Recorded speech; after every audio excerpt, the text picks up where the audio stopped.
All right, let's transition now into my mock draft and start out with our top five. Now, I did make a massive trade in this top five, which we'll talk about in just a moment. So we'll get to it. Let's just finish off with this first. So, top five, there's a run on quarterbacks. This is all I can say. And it's just the way that it played out. Like, I know that maybe it won't on draft night, but it just feels like this is how it's going to play out.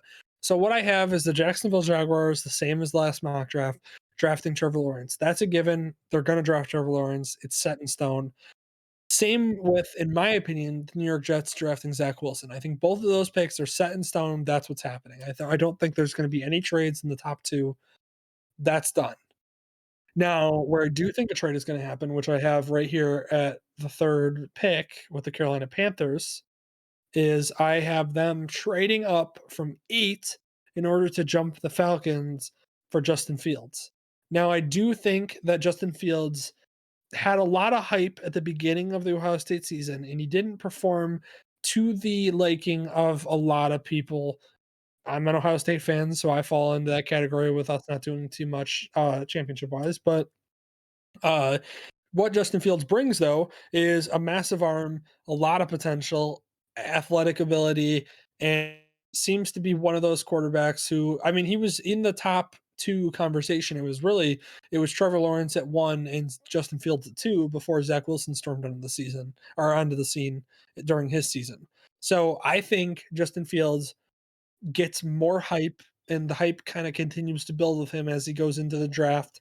And I think they jump the Falcons at 3. And the reason why I think they jump the Falcons at 3 is because I feel like the Dolphins don't need anybody as immediate. Like their needs can be filled later. And so I think they need to trade back in order to basically accumulate a little bit more picks. I think that's just a smart thing for them because I think if they drafted one of their needs, which you'll see in a moment when we get to them, it's too early. So that's what I would say, basically. Then I move on to the Falcons. They draft Trey Lance because they miss out on Justin Fields. So I think they're probably zeroing in on Justin Fields or Trey Lance. And I think Justin Fields gets the edge because, again, I think just his hype is going to build too much to where he ends up there at 3. Now, I think that this was a thought that was kind of inspired a little bit by, I think, Mel Kiper's 3.0 that came out with the Panthers trading up. But to me, I really looked at the Dolphins and I really thought about it. And I was like, listen, the Dolphins have certain needs and those needs can be filled later in the draft. They don't need to draft at 3. So what I thought was, is who are they going to trade it down for? The Panthers desperately need a quarterback. I think they're going to fail and miss out on the Deshaun Watson whole thing because the Texans are trying everything in their best to not trade him. And so I think the Panthers just give in and finally trade for a quarterback. So I think they trade up with the Dolphins, and that's the most obvious trade to me that made the most sense for both parties. Because then the Panthers get a quarterback that they can, because he doesn't even have to start. That's the thing, is they have Teddy Bridgewater for another year or two. So they can cut Teddy Bridgewater after this year, um, for I think saves them like I think it's not too much of a penalty for them to cut him after this year. So I think you put Justin Fields there, you let him learn, sit behind Teddy Bridgewater for a year, and then you bring him in next year, or after next year, and he's ready to go. That's where I think the Panthers go. Then the Falcons in the next pick, missing out on the Justin Fields thing. They liked Trey Lance, I think, in their scouting department, so they go with Trey Lance here at 4. Reason why is because I don't think that they shy away from a quarterback that needs a little bit more development, particularly because in my last mock draft, I really highlighted it, but I think they're perfect in their placement in the draft for signing a quarterback or drafting a quarterback that can sit behind Matt Ryan for a year because it's guaranteed that Matt Ryan's going to be there next year. They lose too much money if they cut him. So what I think is get a developmental quarterback who you think has a huge upside and let him sit for a year. I think that's the perfect situation for him. He learns behind Matt Ryan, who I think he'll learn a lot from because Matt Ryan has been a really talented quarterback in the league and done it at a very high level. And so Trey Lance gets that experience. They can cut Matt Ryan, save $20+ million next year. Bam, they get a quarterback that steps in that has a lot of potential. At 22 years old, he'll step in because he's only 21 right now. So it's a massive thing for them. So Interesting. I anything like on that too. Anything in those top 4? I know it's a run on quarterbacks. Anything you could think of or that you like there? I like the Trey Lance to Falcons because I hadn't really thought about that, and I agree with you. I don't think Matt Ryan is going anywhere this year, so you might as well take that time to develop someone. I think if the Panthers do take Justin Fields, he's going to be a similar situation as all the other quarterbacks, where Teddy Bridgewater continues to be milk toast and lukewarm, and he'll start after like 6 games. Yep. But yeah, everything else, I Well, and hope I there's a think massive trade. It'll be fun. yeah, I think Justin Fields is a fringe starter. Like, I think he's a fringe could start. I think Zach Wilson and Trevor Lawrence, I'm confident starting day one.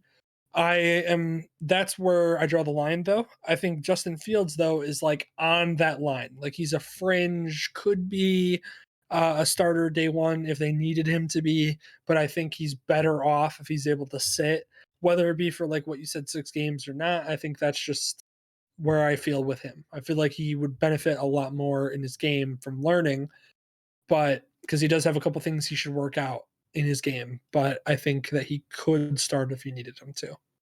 Okay, well then we skip on from the quarterback run that just happened and we move down to the Bengals. Now I think the Bengals make a interesting move here, and I think the Bengals get Kyle Pitts. Now I know that this was in Mel Kiper's mock draft, and I know a lot of people didn't like that it was in Mel Kiper's mock draft because they thought that there was other needs for the Bengals. But I don't think you understand what Kyle Pitts is. I don't think those people understand what Kyle Pitts can be in this freaking league. Kyle Pitts is the epitome of a perfect tight end for the modern day NFL. If you look at him, he's like 6'6", like 240, and apparently he ran like a really fast 40. I don't know what his 40 was. Look up his 40. He's like 20 years old, by the way, just to highlight that. Holy shit. 6'6", 240. Yeah, exactly what I said. Look up his 40 time. I don't know if they showed it because I think he just had his pro day, and I think it blew a lot of people away. But he's got an incredible athletic build and skills. He's a wide receiver tight end hybrid, which is unbelievably perfect for the modern day NFL. And I just feel like that giving 4.46, yeah, that's wild at 6'6", 240. That's insane. I mean, he's just unbelievable. He's going to be a superstar in this league.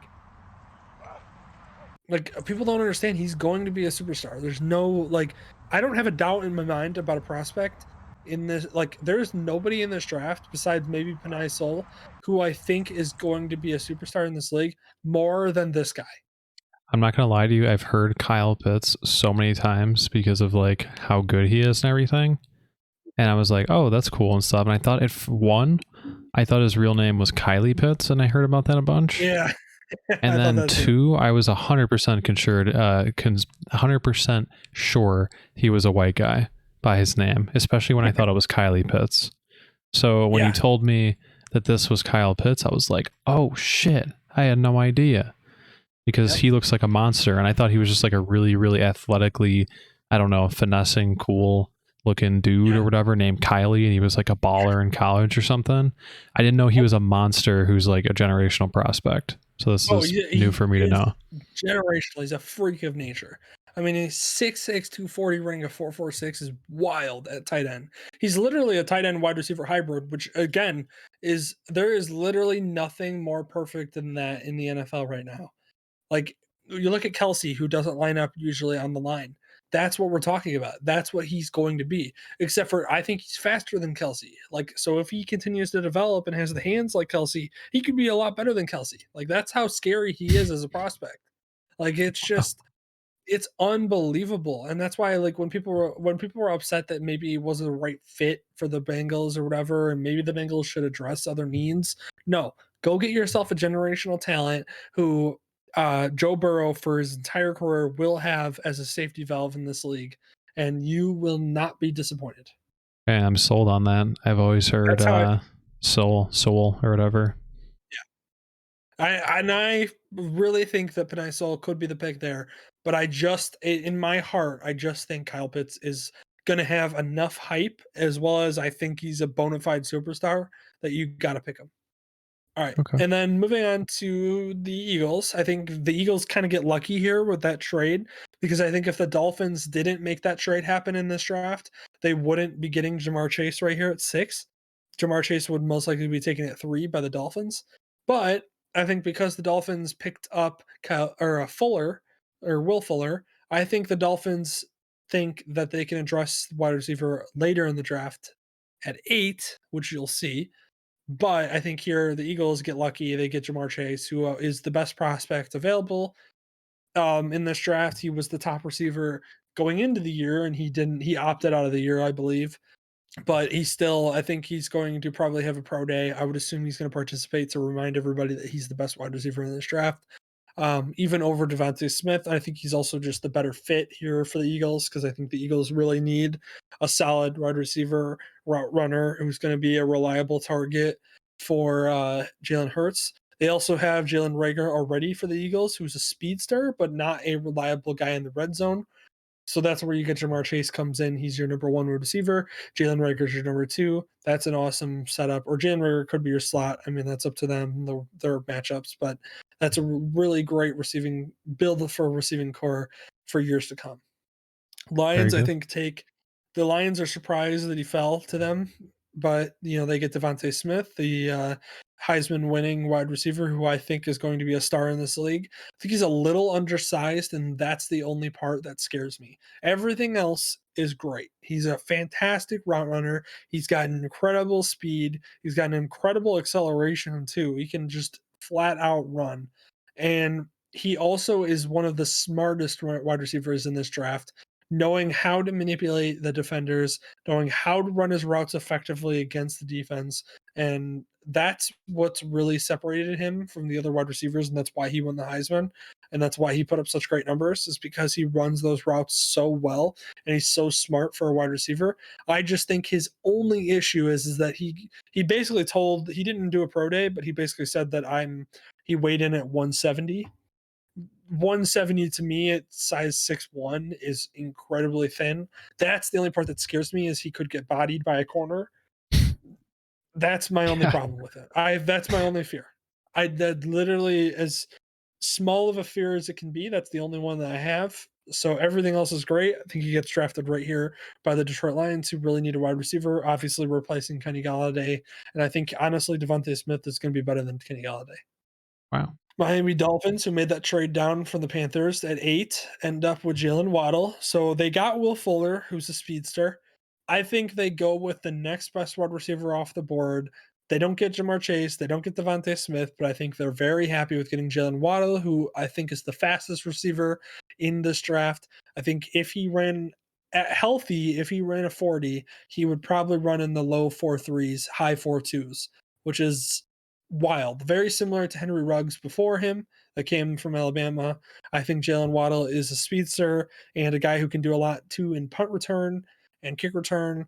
So I think he just does a lot for your team. And I think the Dolphins getting Will Fuller, getting him. The Dolphins already have a couple wide receivers that have red zone potential or are really good in the red zone. So what they really need is just an injection of speed. They get that in Will Fuller, and then they get that here with Jalen Waddle. You have so much offense in the top 10. Listen, it's an offensive league. That's the way it's going. And when Yeah. you also see the other thing too, which I struggled with, which I think was interesting, is if you look at my top 8, there's 3 wide receivers and 4 quarterbacks and 1 tight end who's basically a wide receiver tight end hybrid. So really you're looking at almost 4 wide receivers and 4 quarterbacks. That's what the league is. I mean, the league is getting a quarterback and then getting somebody he can throw to in this modern NFL with a passing league that, really loves speed. And that's Yeah. where all of these guys bring. It was kind of a combination of it's the modern NFL. It was also a combination of this fits the needs of the team that's picking at that time. And that's the way it played out. I don't feel great about it because I don't think at the end of the day, it's one of those where I feel like that's too good to be true, that it's not going to play out that way just because it feels a little too much. But ideally, this is what every team needs. And these are who are available. They should draft them. Yeah. Okay. So, okay, and then rounding out the top 10 here, we have the Broncos. They don't need wide receiver or quarterback. Well, they need a quarterback, but I think everybody that they're confident in drafting top 10 is gone. So I think that they're looking at the next best thing that they need, which is a middle linebacker that will secure them for the next 10 years potentially, which is Micah Parsons. Great, great run stopping linebacker. Probably needs to get his coverage skills up a little bit, but he's one of those linebackers that he kind of feels like Roquan Smith to me, except for maybe a bigger version. So not going to fly around the field as much as Roquan Smith does, but he's just a perfect middle linebacker. He's like what you dream of a middle linebacker being, like size wise and everything. That's who Micah Parsons in skills wise and everything. He'll be your starting middle linebacker that runs your defense for the next 5 to 10 years. And that's who the Broncos are hoping to get here. And they feel a need to, like I said, quarterback's obviously something they really need to consider, with Drew Lock being there. They don't really feel too confident in him, but no quarterbacks available that would be comfortable drafting top 10. So they go with a guy who they know is going to be a generational talent. And Okay. then we round out the top 10 again with the Dallas Cowboys. They really need secondary help. They get it in a corner out of Alabama, Patrick Surtain II, who I think is the best corner in the draft.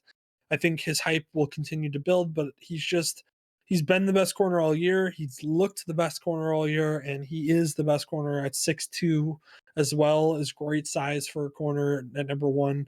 So he'll be fantastic stepping in as the number one corner.